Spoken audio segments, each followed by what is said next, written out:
Paul is from Joshua Tree Distilling Company, and Jacqueline is with the Joshua Tree National Parks Association. So we are so thrilled that you guys are here. Welcome. Why don't you guys introduce yourselves, Paul?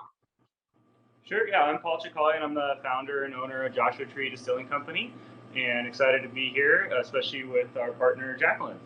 Hey, and I'm Jacqueline Guevara. I'm the executive director for the Joshua Tree National Park Association.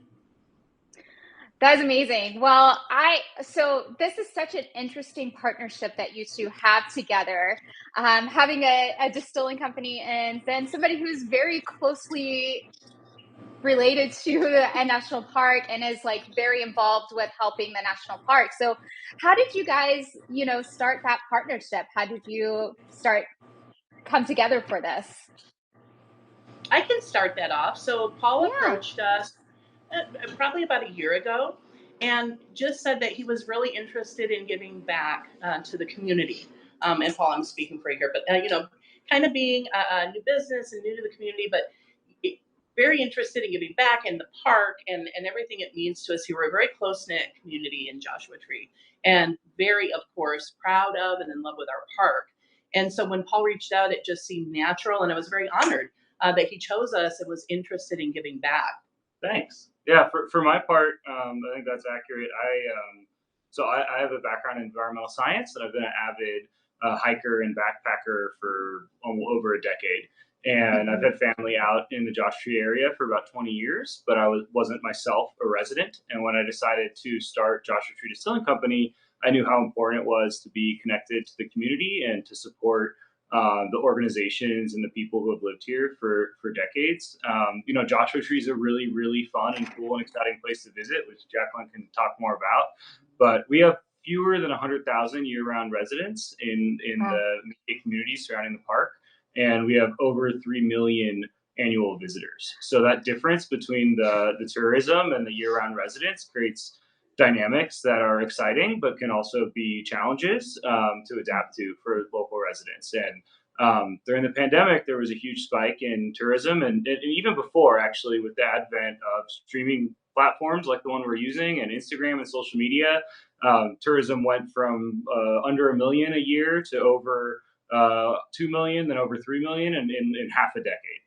And so it's Wow. been a fast and sometimes difficult change for the community. And so Mm. I knew that when we were starting a business here, that we needed to find a way to not exploit Joshua Tree, but to actually try and uplift Joshua Tree and build a brand that Mm. could clearly use the cultural cachet that the name Joshua Tree has, but use it to support this community and not just to extract profit. And so that was really important to me, and I reached out to Jacqueline to try and build a company that could do that. Yeah. That's incredible. So, as we're talking about giving back, you also, in that process, have created an incredible product. And that's exactly what we're going to be talking about, first off today. So, why don't you walk us through, how that turned, how you went from, okay, I really want to give back to the community that I am so ingrained in, and I really want to make a difference, to then distilling. How did you make that connection? Yeah, I get that. I ask that a lot. We're in our distillery. You can see the still behind us. This is where we do our tours, and so this is a common question that I get asked. And for me, I was gluten free. Been gluten free for over a decade, and I went to university for undergrad in the Pacific Northwest in around 2010. And so this was a mecca of craft beer and craft coffee. And while I got to appreciate the craft coffee, I didn't get to partake in the craft beer. And so it was actually way back then that I first sort of recognized that craft spirits, which are intrinsically gluten free, were going to be up and coming. And Mhm. so that's first sparked my interest. I was applying to grad school at the time, and I kind of left it up to fate. If I got into grad school, I was going to do that, and if I didn't, I almost started a distillery back then. But I got into grad school and I was in academia for 10 years. Then I decided I wanted to be self employed. And so this had been an idea I had and watched the industry grow. And then simultaneously, I was watching those changes I mentioned here in the park.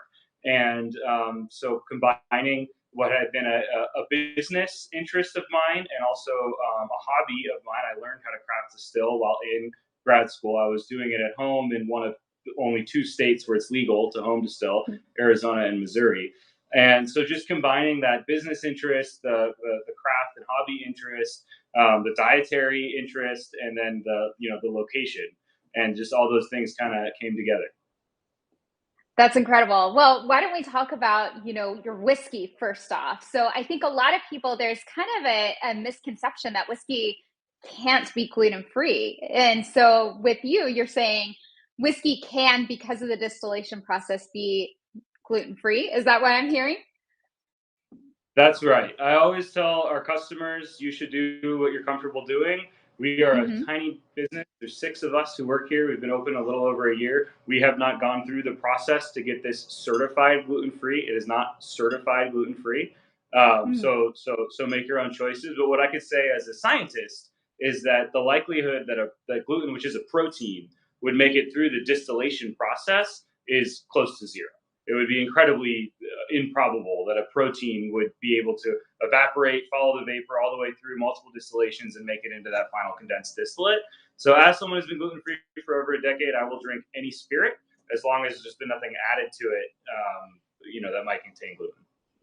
Yeah, absolutely. Well, let's go ahead and dive into tasting this.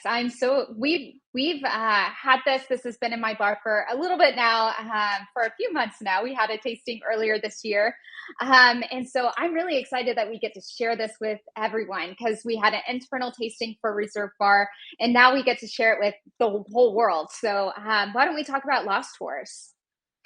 Sure. Yeah. So this is our Lost Horse whiskey. It's named after a park trailhead and an old mine that Jacqueline probably knows way more about. We put the brief, very, very brief synopsis of the story on the back label. And then, of course, the JTMPA logo is right here, too, which we're so appreciative, that they let us use that logo. To Jacqueline's earlier point, they really took a leap of faith in trusting that we were honest partners and that we met with what we said and we weren't going to take advantage of their brand marks or their name or their image. And that's so appreciated by us. And we feel so proud. It's actually one of the first things I point out when I'm in our tasting room and I show someone the whiskey before I even tell you what the mash bill is. I usually will mention that partnership because it's something that we're really proud of. Speaking of the mash bill, it's a blend of bourbon, rye, and single malt. Our goal was to create something really approachable. We get a lot of campers that are going to visit some Jacqueline's Visitor Center. They're going to go to the national park campsites. And a lot of folks kind of romanticize having whiskey at camp by the fire. Those might not be the same people that are drinking super intense, super peaty ILAs or very intense ryes in their regular life. So we wanted to make something that was really versatile and really approachable. So I could pour us some samples if we want to do a little tasting. Yeah, I would love that. And then also just, the glassware that you guys have is just so incredible. I love that you do a double walled Glencairn. This is just, I've never seen anything like this. And I love the little note that you guys here say, here to raise your spirits. And that is just such Thank a cute tagline. I love that. Thank you. Yeah, appreciate it. That was just something of my own invention, actually. In 2019, I registered the company, and Jacqueline, you may have seen there's a sign hand painted on the highway that said here. So I painted that. That's the real estate sign from the first lot we bought in town. And I covered up the real estate sign. I put black paint on it, and I hand wrote "Here to raise your spirits," and it was supposed to be just kind of guerrilla marketing, a subtle nod to the distillery that was coming. But we fully embraced it as an official slogan, and it really is truly reflects what we're trying to do.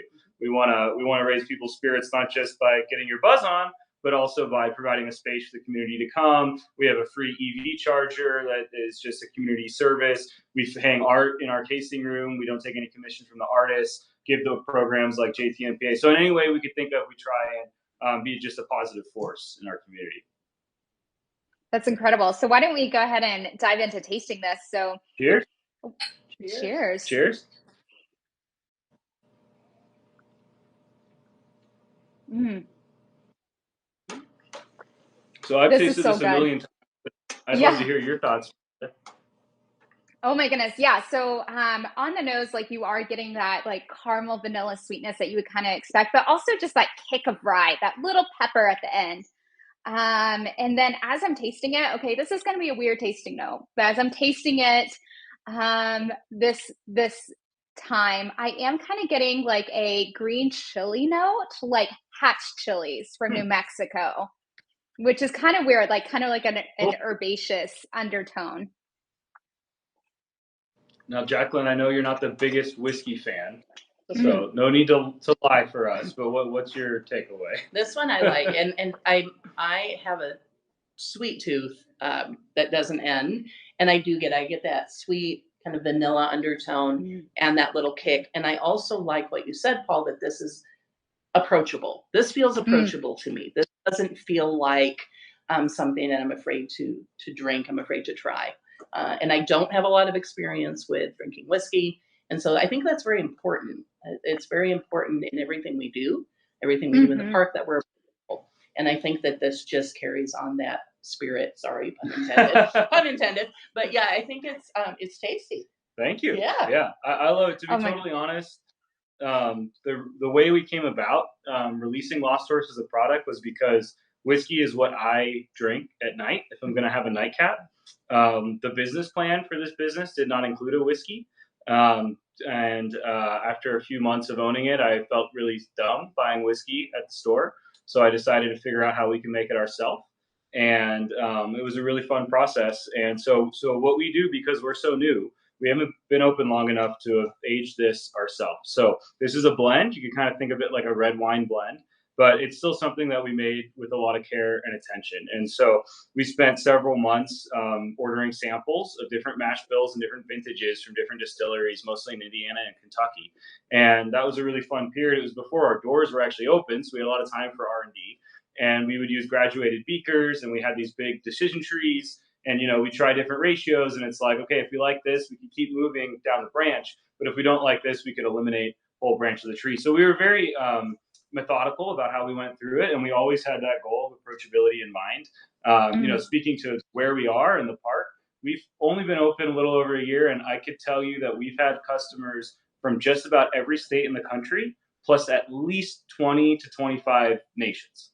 And so a lot of different personalities and a lot of different palates are coming through our tasting room. And so we wanted to make something that would appeal to everyone. Yeah, that's incredible. And somebody just asked, Gabriel just asked, is this a non-whiskey drinker's whiskey? And I think both of you have said this. Yes, it is. It absolutely is. If you don't drink whiskey, this is like, it absolutely is. It's so approachable. And Paul, I can see you just like sitting around the campfire and drinking this. I can see you like, I have a patio, so I can see myself like sipping this on the patio. I can see it, even in front of the fireplace in the winter time, just being able to sit and just sip this. But also, it's so approachable in the sense that like you can make some really delicious cocktails. And they're like the one that we're going to do, the Manhattan, which we should start prepping for. That one, I love that you guys speak to it in parts. So if you wanted to make this ahead, or if you wanted to bring the vermouth, for instance, and throw it in your cooler, keep vermouth refrigerated, right? And if you wanted to do that, you could easily pick up this whiskey and then do it in parts around the campfire together and have a really elevated cocktail while you're camping. I think that is just absolutely fantastic. Yeah, I agree. Our goal wasn't to make the best mixing whiskey, but I think just like you said, in having that goal of making it approachable, I've yet to find a cocktail that it doesn't work well in. The Manhattan is my favorite. I think the sweetness that Jacqueline noted pairs really well with the sweet vermouth. So yeah, I can start making our Manhattans if we're ready. Yeah, let's do it. So first we're going to, I have a mixing glass here, so I'm just gonna pop some ice in right here. And then you guys do it in parts. So we are talking 2 parts whiskey to 1 part sweet vermouth, correct? Yes, ma'am. All right, awesome. So I'm doing 2 ounces and 1 ounce just to make it easy on myself. We're using a jigger, so I have no idea how much this is. It's to the rim. I love that. Depending on the jigger, it looks like you might have a Japanese. I think that would be 2 It looks like ounces. an ounce. Yeah. Yeah, and 1 ounce on this side. A fun fact is that a lot of jiggers actually have the measurement on the inside. I don't know if you have that for yours. Yeah, it is. I'm looking at Perfect. it. We got 4 Yeah. ounces there. And we And will do then, 4 ounces of our. Go ahead. yeah, yeah, yeah. I'm ahead of you, man. I pre-poured. Uh, I was ready. Yeah, and then once you get the vermouth in, the 1 part vermouth, then we're gonna do a dash of bitters, which if you are making basically do like a dash per cocktail. Is that correct? I think so. Yeah, I mean, this is really going to be up to your personal preference, right? I love Yeah, bitters, so I'm going to probably put 5 or 6 dashes in our. This is this makes it possibly for both of us. I love it. I love it. Measure with your heart, as my mom says. We're strong believers in that philosophy here. And you're just gonna stir.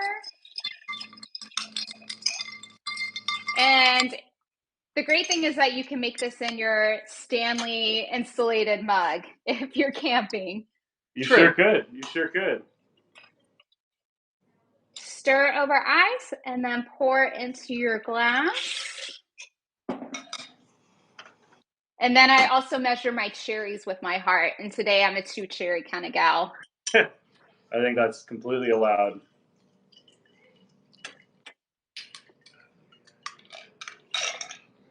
That's where I get my cherry.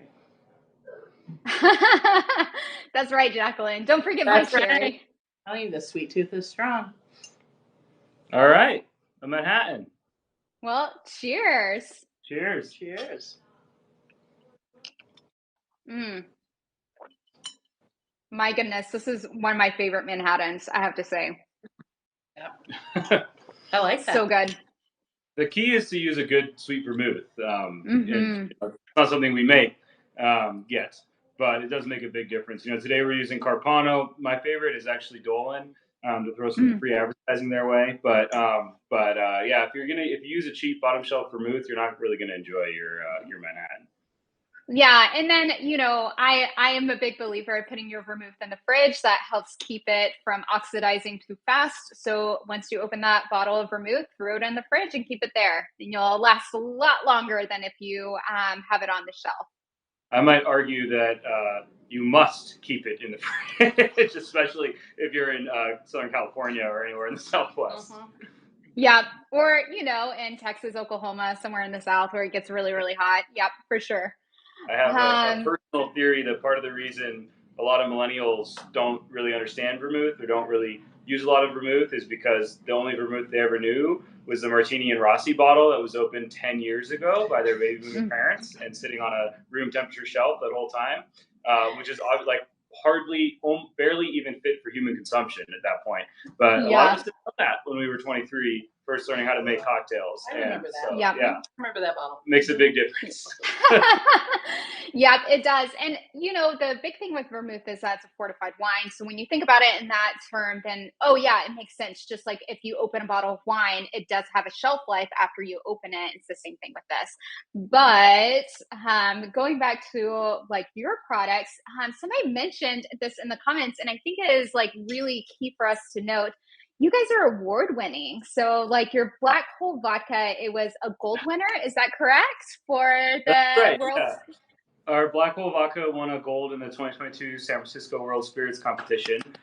Thank you. It is one of the more prestigious in the industry. We're really excited about that. The vodka is not formally partnered with the Joshua Tree National Park Association, although we are 1% for the Planet members. So 1% of all of our sales of everything, whether it's a T-shirt or a magnet or our vodka, do get donated to various environmental nonprofits. The gin and the whiskey, we have this specific partnership with Jacqueline, which we really appreciate. And then speaking of the gin and the whiskey, they both placed silver in the same competition, which we were pretty pleased with for our first year out in the market. Yeah, that is absolutely incredible to already be award winning in your first year. Like that is something that is kind of like unheard of in a way. Like it's just really, really incredible. So I see that Jordan dropped the link for this Manhattan. So if you need the recipe for later, check out that link right there. That is perfect. And now let's talk, speaking of the gin, let's talk about the gin. Yeah, let's do it. So our Giant Rock Gin is a very unique gin. It's kind of, I don't want to say the opposite, but it's sort of the opposite of the whiskey. So this is a very unique gin. I think it's delicious. We get a lot of visitors in our tasting room that say it's the best gin they've ever had. It's their favorite of all the products that we make. But the thing about gin is it's almost limitless, the different flavor profiles that you can call a gin. The only requirement is that juniper is included in some way, shape, or form. It doesn't even have to be the majority of the botanicals in the blend under federal law, type and class law of how to label things. So our gin, the juniper's pulled back quite a bit. And one thing that we find is that a lot of folks who've been turned off by gin, maybe they were drinking Seagram's gin in their parents' cabinet when they were 19 and they didn't have a good time. And they never touched gin since. This doesn't taste like that. And so a lot of people who come in, oh, I don't really drink gin. I haven't had gin in 20 years. If we can convince them to try a little bit of this, I'd say 9.9 times out of 10, they actually enjoy it. Now the flip side of that is it could not be your favorite gin if you don't like black licorice flavor. So this isn't necessarily an ouzo, but it does have a large component of what is called an anetol. That's the name of the flavonoid that black licorice, anise, fennel, these sorts of herbs all share in common. And we do use a constellation of those types of botanicals in the gin. The other primary flavor is going to be a pepper blend. So we use a blend of cubeb, black pepper, grains of paradise, pink peppercorn, and actually Nagala seeds. I could fairly confidently say that to my knowledge, we are the only distillery making the only gin probably in the world that uses Nagala seeds. So what those are is them Armenian. And if you've ever encountered Armenian string cheese, common around Southern California, it's like this twisted mozzarella-looking cheese. And you can get a version of it with these little black seed peppers in it. Those are called Nagala seeds. They're kind of an esoteric pepper. And we use them in our gin because I love how they taste. So the primary flavors in our Giant Rock gin are going to be black pepper, black licorice. But then, of course, there is still juniper, coriander, angelica root, orange peel that provide that base familiarity of a gin. And then the spirit itself, the distillate, is going to be an organic cane sugar distillate. I like to say our gin is born as our vodka. It's kind of like people. We're all born women. Same thing happens. We're all born vodka when it comes to our gin. But then it's going to go through a vapor infusion process where we run those alcohol vapors actually through this gin basket, which is at the top of the column there. You can actually see it in the shot. And so what that'll do is it'll hold all of our gin botanicals, which I didn't pre-stage for this call, but since we're here, I could show you. This is all our gin botanicals. And if you were with me in person, you'll smell it. It smells incredible. And so all those hot alcohol vapors will pass through that plant matter and extract those flavors, kind of like a tea bag. And so that's how we make our gin. Well, that is incredible. I'm a black licorice fan, so this is probably one of my favorite gins of all time. I'm a black licorice fan too, and we are few and far between, right? But I really like because none of my kids or grandkids eat my candy stash. So that's perfect. Yeah. It's great. I don't have to hide it or anything. Cheers. Well, cheers. Super smooth. That's so good. Oh my gosh. I love it. It's not often that you drink neat room temperature gin, but it's really smooth. It is. And I'm the one who made it, and it still surprises me sometimes. Like, that is shocking. Very good. Yeah, this is like you talk about being smooth. Like, I feel like sometimes when people are drinking like vodka or gin, sometimes it hits you in the mouth and all you taste is alcohol. Like, you just taste the ethyl alcohol and it's just overwhelming and overpowering. This is like exactly what you said. This drinks like a really nice whiskey to me. Like, that is the exact mouthfeel that I am getting right now. It's just how smooth. It's just very sweet over the palate. And yeah, you do get a little bit of that ethyl alcohol, but it is not overpowering. It's so delightful. Most of what I'm getting are like those black licorice notes. Honestly, like a little bit of saline for me, like some salt on it is kind of weird, but I know that probably sounds weird, but I'm thinking of And I'm also a weirdo, Jacqueline. Maybe you like salted black licorice too, but I do. Yes, And so that's exactly what it reminds me of. mm-hmm. Yeah, some of Mm. that might be coming from some part of the botanicals. You could Yeah. also be tasting our proofing water, and I'm not going to go so far as to say our proofing water is briny. It's not. It's fresh water, Mm. potable, delicious. But one thing we do that's kind of unique is a lot of distilleries either use their natural well water, wonderful if you have great natural well water, or Yeah. reverse osmosis or distilled water. We're out here in the desert, and so our water is super hard. We actually have quite a bit of water underground in Yucca Valley. Jacqueline might know more about this, but my understanding is because we only have less than 100,000 year-round residents compared to the amount of water we have stored, we have plenty of water. But the thing is, it's very hard. And so Mm. we reverse osmosis our well water here, which strips everything out. It takes it down to less than 10 parts per million total dissolved solids. But that also affects the flavor. We're used to there being some mineral components in the water that we drink. And so what we do that's kind of unique is we actually remineralize our reverse osmosis water. And so we run that water through Oh. calcium carbonate and magnesium oxide filters to add back in some of that mineral taste. So I don't know, but that could be a small part of what you're Yeah. describing as salinous. Yeah, you talk about being in the like specialty coffee industry, and that has been a trend for a really long time in specialty coffee is remineralizing your reverse osmosis water. So that is so fascinating that you do that for this distillate. Wow. I like to tell people on tours, 60% of the bottle of vodka is water. So just like with Uh-huh. coffee or bagels, it really does matter. Mm-hmm. It does. It does. Oh my goodness, that's so fascinating. Okay, speaking of the minerality, I think this would be so good in a martini. Just if you're especially if you're the type of martini person who likes a drop of vermouth, like this is the gin for you, right? I agree. Yeah, Just it makes a fantastic martini because it is a unique gin. The choice of vermouth, the type of martini, right? If you like it really wet or really dry or really dirty or not.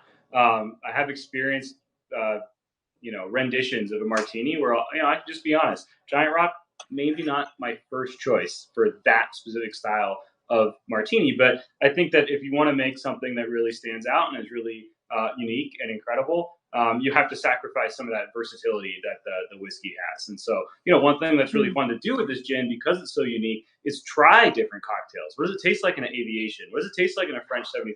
What does it taste like in a dirty martini or a wet martini or a dry martini? mhm, One of my favorite cocktails that we're not making today, but one of my favorite cocktails was actually a Negroni. I think that the black mm. licorice and flavors pair wonderfully with the Campari in a Negroni. So it's really fun to play around with it in that way. That's incredible. Well, speaking of cocktails, do you want to make the cocktail that we're going to make with this gin? I thought you'd never ask. I do, yes. I love it. Okay. So why don't you walk us through what we're going to be doing here? Sure. So this is just going to be your classic gin and tonic. Um, the one neat thing is we're using our house tonic syrup. Mm. So Tonic actually has a really fascinating history that I'm not going to say no one knows. Some folks know, but a lot of people don't. And so Tonic is just what word we use to describe what a lot of us get as tonic water. Most of us can recognize that very tanniny, bitter flavor. That flavor comes from quinine. Larger proportion of us might have read the back label of a tonic water bottle and know what quinine is. But the full history, I think, is really interesting, and not a lot of people know. And so, quinine actually comes from the bark of a South American plant. That plant is called Sonona. And Mm. as far back in Western, primarily, white history goes, we have records going back to the 1500s of anthropologists and travelers who encountered indigenous populations that would grind up this bark, dry it, grind it up, and drink it. And it was supposed to help with fevers. Over the centuries, folks learned, Western scientists learned that in particular, this helps with malaria. And so that's sort of Oh. how quinine and that flavor and tonic first entered the Western palate. Flash forward to the heyday or the low point, depending on your side of the situation of the British Empire. And you have the East India Company dominating cultures around the world, and all these British people around the world in places where malaria exists. And by then, British doctors knew the health benefits of quinine. But the problem is it tastes so intense, it's so tart and so bitter, they wouldn't drink it. The personnel, the soldiers wouldn't drink it. So they started mixing it with gin. And that's the history of the gin and tonic. And so the reason it's called a tonic is because it actually has medicinal qualities, which is important to keep in mind if you ever make your own tonic syrup like we have here. So what we've done is we've gotten that Sonona tree bark, ground it up, done an ethanol extraction to extract just pure quinine. Now that pure quinine extraction, if you were to drink this amount of it, which I don't know why you ever would, but if you did, you'd go to the hospital. It is a pharmacologically active ingredient. And so you have to be really careful if you're going to make your own tonic syrup or your own tonic water at home that you're dosing correctly, because you don't want to land yourself in trouble. What we have here, and then what we've done is we've added it to a simple syrup that we've made using some of the same spices as in our gin. We have allspice, anise, different things like that. Let it steep, mix it all together, and I think it just kicks the pants out of any store-bought tonic water. So we'll mix this here with club soda for our gin and tonics, and it's really a unique experience. Yes, I kind of snuck. You guys sent me some from your tasting room, and I have to say, like, this is probably one of my favorite gin and tonics because I kind of made one earlier, and I couldn't resist. As soon as I smelled it, I was like, oh, "This is going to be so delicious." I can already tell. It's just such a fascinating. Do you guys sell this at the distillery? I'm just curious. We really would like to. We're just so new. There's a lot of work involved selling a food product. You got to get nutritional facts. You got to figure out how long they're shelf stable. You got to get the right containers and closures. So we're not yet, but we hope to someday in the future. All right. Well, that is really good to know. I'm looking forward to that so I can buy some for myself. So while we're making this, it's 3 parts gin to 2 parts of the tonic syrup. Is that correct? That is correct. So I've done 1.5 ounces of gin with 1 ounce of tonic syrup here. Same. And then we're just using club soda to taste, essentially, or color, however you want to judge it. Mm-hmm. And then do you garnish with a lime, or do you just drink it as is? We do garnish with a lime. But you certainly don't need to. I think between the gin flavor profile and the tonic flavor profile, a lime is a nice to have, but absolutely not essential. Mm. Yeah, try it both ways. I'm paying mine on the edge so I can do the exact same, Jacqueline. Well, cheers. Cheers. Cheers.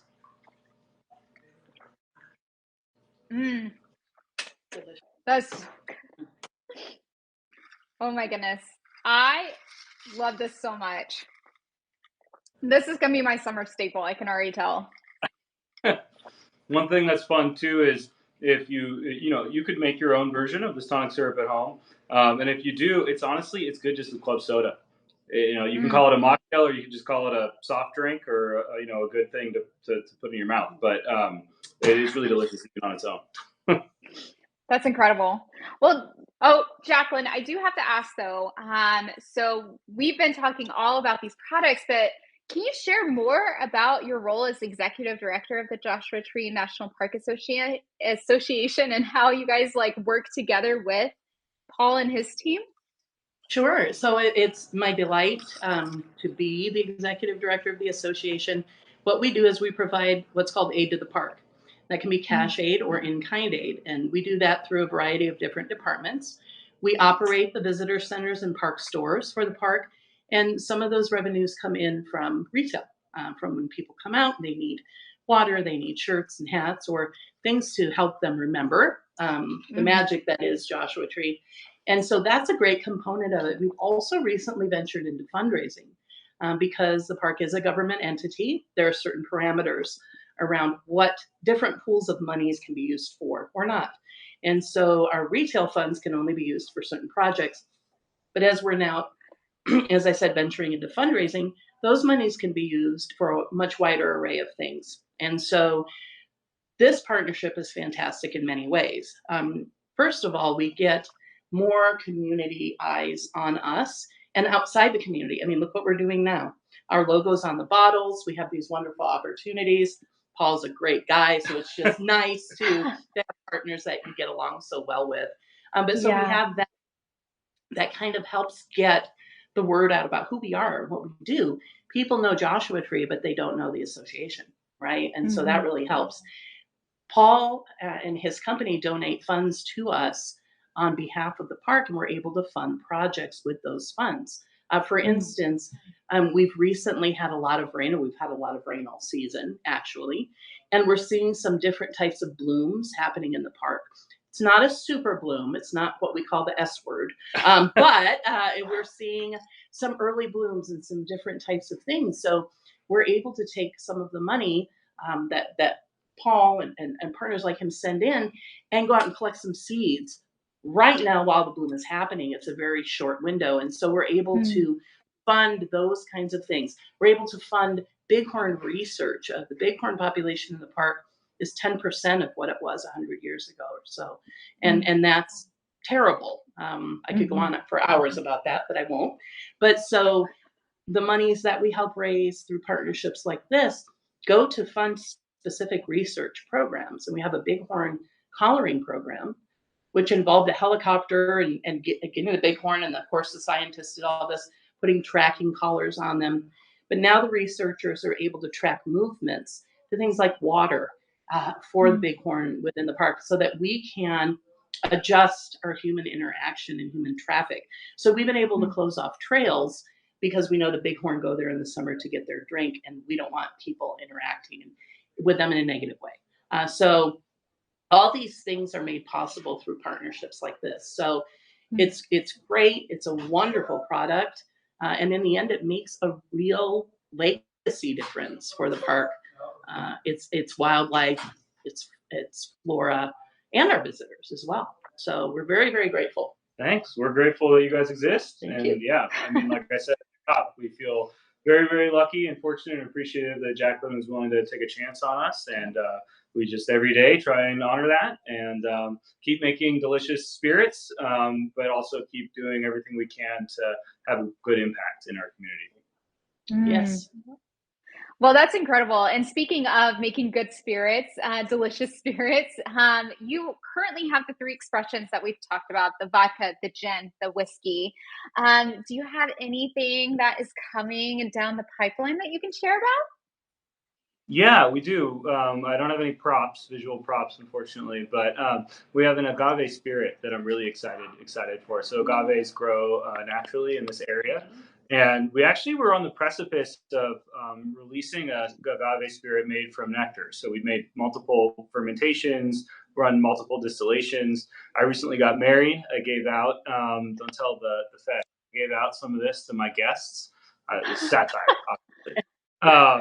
And everyone loved it. It was delicious. But then, by chance, as tends to happen out here in a small community, we met somebody who discovered us and had Mm. a private property with quite a few mature agave plants that he wanted us to distill. And so we said, you know, it's a lot cooler than making agave spirits from syrup is making them from the plants. So we kind of went back to square one, and now we're figuring out the steps that involve the plants. So pulling them out of the ground, cooking them, juicing them, and then we'll get back to kind of where we left off. So, but we are working on that currently, and we hope that before the end of 2023, we have one of California's first certified California agave spirits on the market. Wow, that is incredible. And then for people who are not familiar with agave spirits and how that might differ from tequila and mezcal are just from Mexico. And tequila is actually from a specific state in Mexico. So that's the reason why you have to say agave spirit. Is that correct? That's right. Yeah. Yeah. It's just like with California sparkling wine versus champagne, exact same Mm. principle. Yeah. But, and, you know, I just want to be clear that it's not just a language difference. It does taste different too. And when you're Yeah. making this stuff in those regions in Mexico, they're using methods that have been traditional for a long time. They're in a different climate. There's different natural yeasts in the air if you're doing an open fermentation. So the final flavor is unique as well. Yeah. And adding to that, in our case, is we're actually using the Americana varietal of agave, which is different than Blue Mm. Weber. They're about Hmm. 2 to 3 times size, which is really fun to work with. So we have to reinvent all the tools that we use because they don't really translate from the Blue Weber. But the end Yeah. result is this very naturally smoky spirit in some of the early test batches that we've done. It's a very unique flavor. So yes, it's correct that it's called an agave spirit and not a tequila for political and legal reasons. But I think it is also its own distinct spirit and with its own distinct flavor. Yeah, and you're really able to taste what they call the terroir of the region when you do it this way, correct? Yeah. So I can't wait to try that. And speaking of like new and exciting things, you guys have a club that you are starting. Do you want to share a little bit more about that? Sure. Yeah, I'd love to. I don't even know if Jacqueline knows. This just launched like a week ago. So, I'll be transparent. We're a small business. We've only been open a little over a year. This is a super expensive industry, and we love what we're doing. We Hmm. love who we work with, and we want to keep doing it. And so, we're trying to release good products that people want to buy. But we're also trying to be smart about bringing in additional and sustainable revenue. And so, one of the ways that we thought we could do this, both provide something really valuable and really cool to our customers, but also help us pay the light bill, was to launch this craft member club. And so, the way it works is when you sign up for a year. You'll get 4 ultra premium, super limited run products that we'll release and curate, one per quarter over the course of the year. These will either be a whiskey or an agave spirit product. The first batch will be released in June, and it's already been selected. It's going to be a 36% high rye bourbon that's aged 6 years. These are barrels we first purchased 2 years ago. We thought they were unbelievably good. And now they've aged an additional 2 years, and they're really actually some of the best single barrel whiskey we've ever tried. So we're really excited to produce those. That'll be a lot of between 1,000 to 1,500 bottles. It'll only exist that one time. They're also going in their special bottles with really nice screen printing and all these accessories. The next shipment will be 3 months later, and that's going to be an American single malt barrels that we also purchased several years ago, and they're actually a component of our Lost Horse Whiskey blend. Personally, my favorite component of the blend, but they were a little too young to stand on their own. So with a few more years of aging, now they're really on their own and they're really spectacular. So those will be the first two that launch. When you join the club, you also get 10% off in our tasting room year round. You get a sweet little engraved Glencairn, and some other fun perks and things like that. And there's more information about the program on our website. But yeah, we really hope people sign up. We're excited to ship out those limited run products, and it will really help us keep the business going. That's incredible. Well, on that note, I do want to just note really quick, speaking of really great promotions, we do have a promotion for Joshua Tree on Reserve Bar, and that is if you use the promo code EarthDay23, you get free shipping on Joshua Tree Distilling products on reservebar.com. So be sure to use that when you check out. And we have been flashing through all of the products, and you can just directly add those to your cart, and then just be sure to use that promo code to get that free shipping. Um, Thank you guys so much. This was such a great and informative, educational tasting, not just for the spirits, but just in learning more about the national parks and how we can give back. So thank you both so much. I hope you have a really, really fantastic Earth Day. Thank And you too. Thank Yeah, cheers. this was you. wonderful. We appreciate it. Thanks everyone who tuned You in. too. Bye bye.